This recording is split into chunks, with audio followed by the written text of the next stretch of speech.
What have we got here? Oh, that looks sweet. Shiny. Safety first.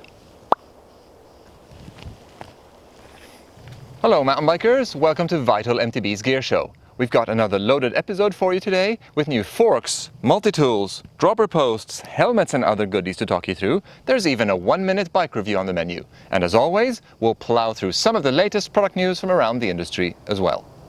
Ford or Chevy? iPhone or Galaxy? Pineapple on your pizza? Yay. Those are all polarizing questions, but they all pale in comparison to the Fox RockShox standoff. Both players recently released their beefiest single crown forks to date, with the all-new 38 and ZEB facing off in the Super Enduro or Freeride segment. Which one is your favorite? It's voting season, so go practice expressing your opinion in the comment section below. If there's one name that is synonymous with mountain biking here on YouTube, it's Fabio Wibmer. After working with Swedish protection specialist POC for 6 years, they have just launched the Fabio Wibmer collection together. The new collection includes a range of POC products that Fabio uses in all his crazy videos and that now bear his signature and special colorway.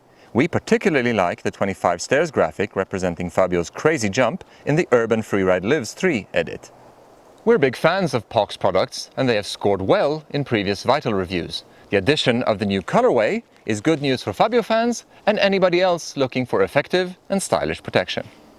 Speaking of shiny bits and superstars, Nukeproof just launched the Sam Hill Oil Slick range. All the Nukeproof components that Sam uses to dominate the Enduro World Series are now bang on trend with the Oil Slick Renaissance. Get yours while supplies last, as it is a limited edition run apparently. To keep our bikes running smoothly while out on the trail, Crankbrothers just sent over the all-new M20 and M13 tools, fresh new additions to their long-standing M-series range of multi-tools. These two new items feature a selection of useful trailside tools as well as a tubeless repair kit housed in a small sleeve that clips onto the multi-tool body itself. The M20 is particularly well equipped, featuring specialty tools like a tire plug tool, valve core removal tool, or even a rotor wrench for straightening out a bent brake rotor. Of course, you also get all the usual Allen keys, 2 Torx keys, and a chain breaker. This thing really is a workshop for your pocket. If 203 grams sounds like too much for what you need, the M13 includes the tubeless repair kit, but features a reduced selection of tools, which drops the weight down to 164 grams. In either case, you get a quality tool that doesn't take up too much space in your pack or your pocket, and is likely to get you out of trouble no matter what you may have done to your bike. Sticking with the tool theme, 3 guys from Switzerland have just launched a Kickstarter campaign to market their new Daysaver tool, a clever take on the basic multi-tool that uses a set of nested bits to provide a very lightweight and streamlined solution for carrying multiple tools. The bits are magnetic, so you shouldn't have to worry about them coming loose in your pocket or in your riding pack, and there's also a frame-mounted carrier that will allow you to install the tool directly on the water bottle bosses of your frame. It might indeed save the day.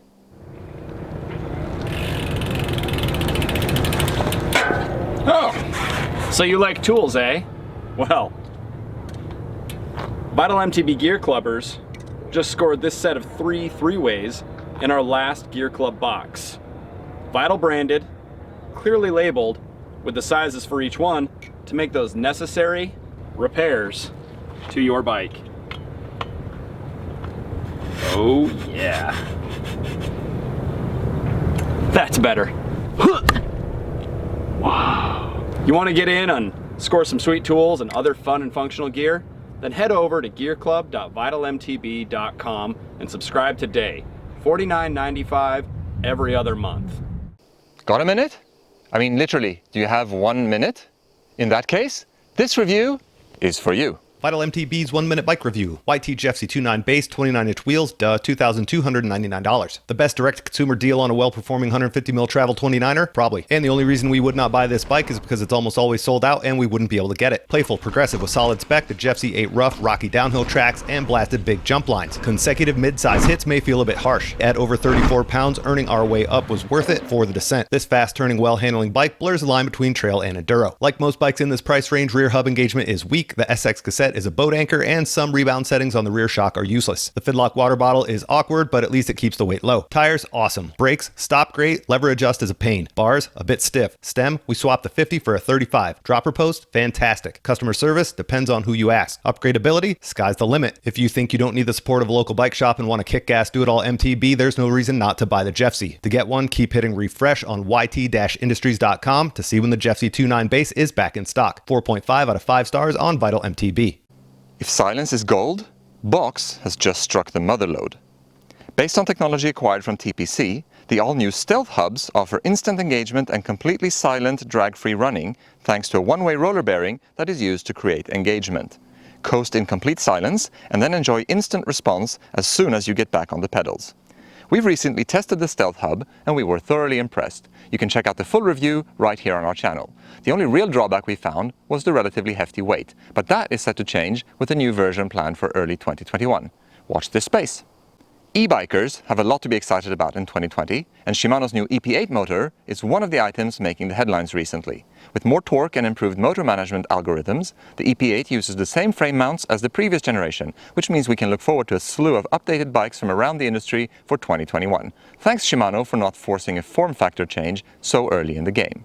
Is it hard meeting the love of your life in the time of COVID? It sure seems so sometimes, so we turned to an old ex to find someone to take long romantic walks with at sunset. Imagine our surprise when we discovered that Giant's new Trance-X has gone from plain vanilla to something far more exciting and exotic. So tasty that we slapped a resounding 5 out of 5 stars on it in our review.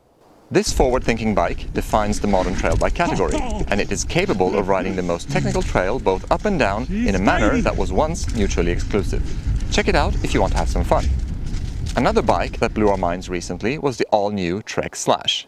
Can you have a 160-170mm 29er that monster trucks the rough stuff but still remains poppy and playful? A bike that is ready to tackle the rowdiest trails with confidence, yet is still capable of taking on long climbs and epic days out in the saddle. A bike that supplies near endless grip in the corners, loves to play around on smaller features and carries great speed even on more mellow trails, yet remains willing and able to drop into the nastiest nest of roots you can find at a moment's notice. The answer is yes. Check out the full review right here on our channel for more. Mondraker has spent time refining their proven DH platform, the Summum. The new frame is now made from alloy, which the company says creates a fast, active and natural riding experience on every section of the racetrack for trustworthy feedback, maximum confidence and race-winning run times.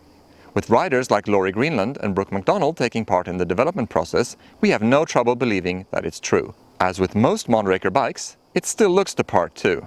If you're the kind of rider who charges hard and likes to tinker to get the most out of your ride, Rocky's new Altitude might be for you. Equipped with the Ride 9 geometry adjustment system, there are no less than, you guessed it, 9 settings available that alter the geometry via the shock mount. And there's also a flip chip that allows you to adjust the chainstay length by 10mm. We tested the Extra Rowdy Rally Edition, which, as the name implies, is made to get rowdy. It also won the first EWS race of 2020 under Jesse Melamed in Zermatt a couple of weeks ago. We found that this bike goes better the harder you push it.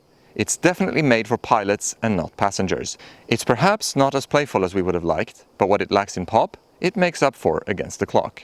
Cane Creek's original double barrel shock had a lot of fans among the tuners and tinkerers out there, but it could be a daunting task to get it set up just right.